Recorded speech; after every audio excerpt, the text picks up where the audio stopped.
This is the Boris Yeltsin the world will long remember.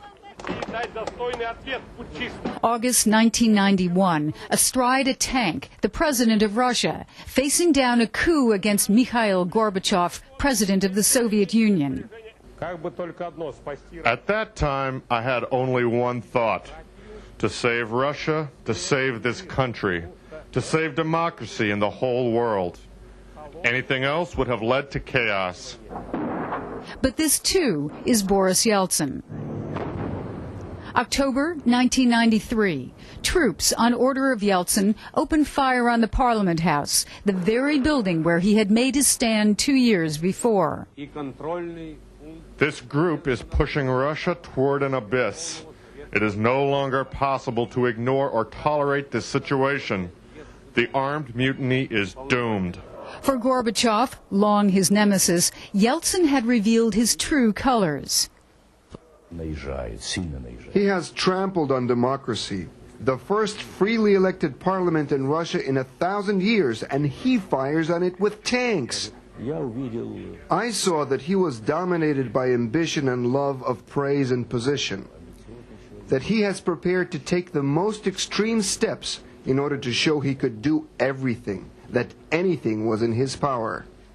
For Boris Yeltsin, conflict and survival were the main themes of his life, carrying him from his boyhood in a peasant village near the Ural mountain city of Sverdlovsk to the highest echelons of the Communist Party. And he fought every step of the way.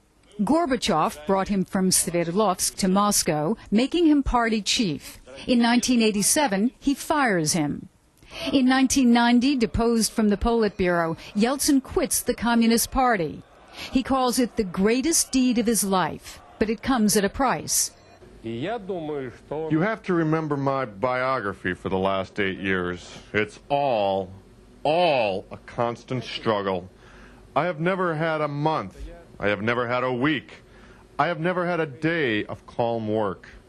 There has always been some struggle against someone. For most communist politicians in Russia, this would be the end of a career.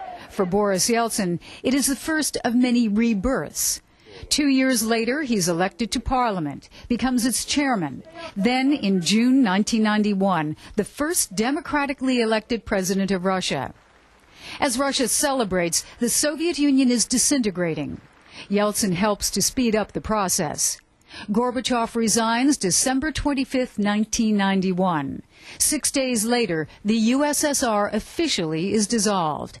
Yeltsin moves into the Kremlin. But democracy does not put bread on the table. When he was on the tank, it was his best hour. But time comes when you have to climb down from the tank and sit at your office table. And he cannot do it. After 70 years of a Soviet command economy, Yeltsin's shock therapy, raising prices to world levels all at once, hits average Russians with a vengeance. A few, the well-connected, former communist-turned-Democrats, do well as the industrial riches of Russia are auctioned off at bargain prices. In an abrupt switch, Yeltsin purges his cabinet of its key reformers. His new inner circle becomes known as the Party of War. And war comes. December 1994, Yeltsin orders Russian troops to attack the breakaway Republic of Chechnya. Tens of thousands of deaths later, Yeltsin says he is tormented by that decision. I feel the pain of every mother's family. It might have been a mistake, but I couldn't tolerate the disintegration of Russia.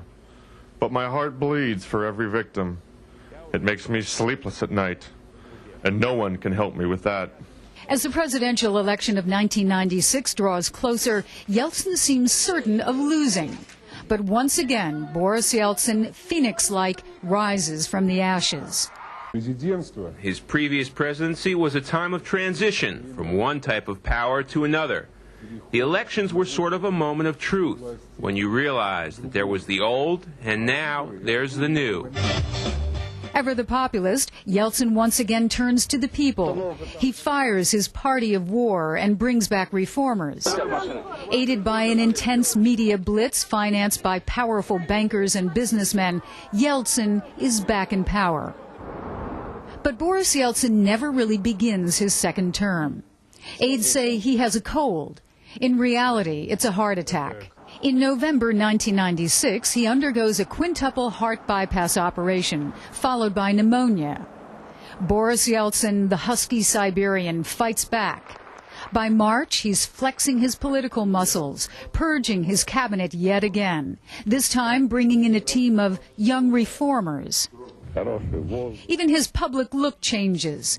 Russians see a more relaxed Yeltsin thanks to his daughter Tatiana, whom he appoints his official image maker. Yet the public gets another picture of Yeltsin, a tell-all book by the man who, for 11 years, had stood by his side as bodyguard and buddy. The Boris Yeltsin Alexander Korzhakov describes is a drunk, prone to depression, who tried several times to commit suicide. The Kremlin refuses to comment. Yeltsin himself, years before in his biography, was candid about the pressures of his life. The debilitating bouts of depression, he wrote, the grave second thoughts, the insomnia and headaches in the middle of the night, the tears and despair, the entire burden of the decisions made, the hurts from people close up to me who did not support me at the last minute, who didn't hold up, who deceived me. I've had to bear all of this. As his health weakens, Boris Yeltsin veers from one political direction to the other. In the course of little more than 1 year, a revolving door of prime ministers. In March 1998, he fires Viktor Chernomyrdin, bringing in one of the so-called young reformers, Sergei Kiriyenko.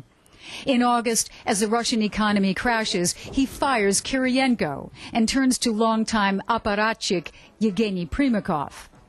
In May 1999, he abruptly fires Primakov and replaces him with Interior Minister Sergei Stepashin. But Stepashin, he later revealed, was a decoy. 3 months later, Stepashin is gone, replaced by Boris Yeltsin's real choice for prime minister, ex-KGB intelligence officer Vladimir Putin. But there were more surprises up Mr. Yeltsin's sleeve. December 31st, 1999. In a New Year's address to the nation, Boris Yeltsin shocks the world with the announcement that he is stepping down as Russian president, handing the reins of power to Vladimir Putin. In retirement, Boris Yeltsin kept a low profile, rarely interviewed by journalists. But, relieved of the burdens of office, he looked more at ease. To the end, Boris Yeltsin remained a study in contrast. A communist who helped destroy communism. A Democrat who called himself a czar. A man who pledged allegiance to the Constitution but kept the reins of power firmly in his grasp. A legacy of one man with almost unlimited power, whose personality is still defining Russia. Jill Doherty, CNN, Moscow.